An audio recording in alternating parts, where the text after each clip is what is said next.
I've heard a lot of negative stuff about, oh, Disney is gonna change the way Marvel does things and change Marvel's characters, and I don't think that's gonna happen so much. They're gonna cancel my books. One of our regular customers was calling that morning before we even opened, worried that they were gonna cancel his favorite book, which is one of the Marvel Max lines, which is a more adult themed, mature readers. Yeah. Oriented book, and he was worried that was going to happen. Aren't you glad we're not that crazy? Mickey Mouse is, in charge of everything. So, but I don't think people realize what kind of broad spectrum of properties that Disney actually has. They've got Touchstone Pictures, Miramax. I mean, Miramax puts like every Tarantino movie that's come out. I mean, they're responsible for a lot of R-rated, mature movies.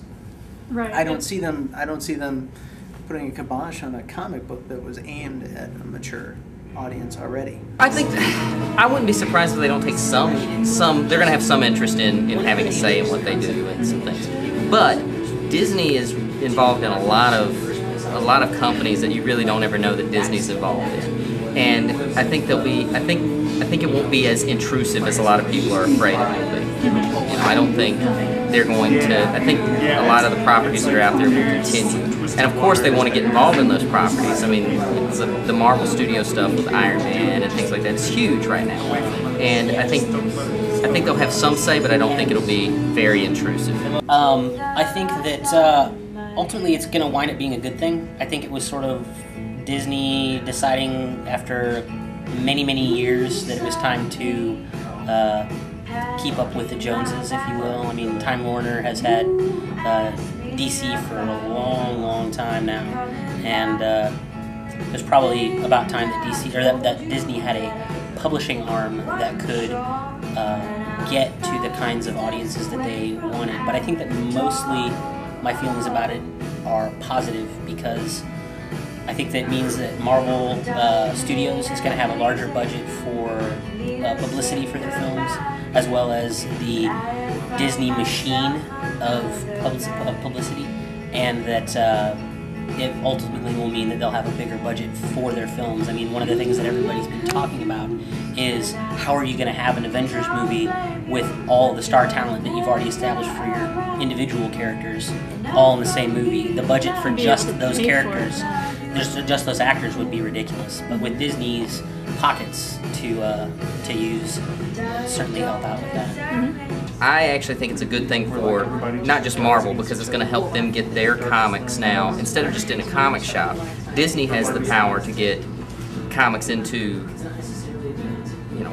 other stores, chain stores, Walmart's maybe, or stores that can get comics out to an audience a lot bigger than just the people who, when people come into a comic shop, they're coming in because they're already comic fans and they know what they want. But I want to see the comics get out there into shops where people are maybe just browsing and see comics and can say, oh, look at this comic book, and they can start buying there and get new readers in, because that's what I think comics really need right now, are new readers.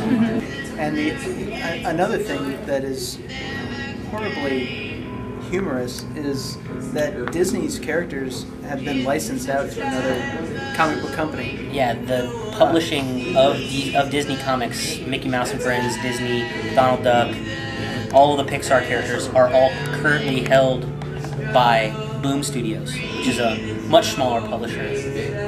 So Marvel can't even publish Mickey Mouse comics right now. So what that seems to mean is that whenever the contract with Boom comes to its end, that it will not get renewed, and that they will just simply use the company that they now own to publish all these comics. But it's sort of funny that that deal got inked probably 3 months ago. There wasn't a whole lot of foresight And I think also Disney will help with I'm hoping there'll be a side of they'll bring more kids comics out as well, because getting younger readers into comics now is going to be a big deal, because the comics audience is growing older and older, and we're not really getting that young audience in like we used to. Right.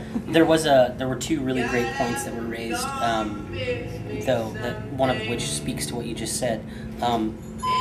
Marvel, or Disney bought Marvel because Marvel makes money, and Disney wants Marvel to continue making money. And more than likely, if they start putzing around with all the stuff that Marvel has going for them right now, it would affect the bottom line. Though one of the funnier comments I've seen so far is, now that Disney owns Marvel, just how many variant covers for Hannah Montana #1 will there be? But at the same time, it's a chance to get to that sort of tween, teen, girl audience through the properties they've already established and get them into comic stores. And, that's not a really easy thing to do.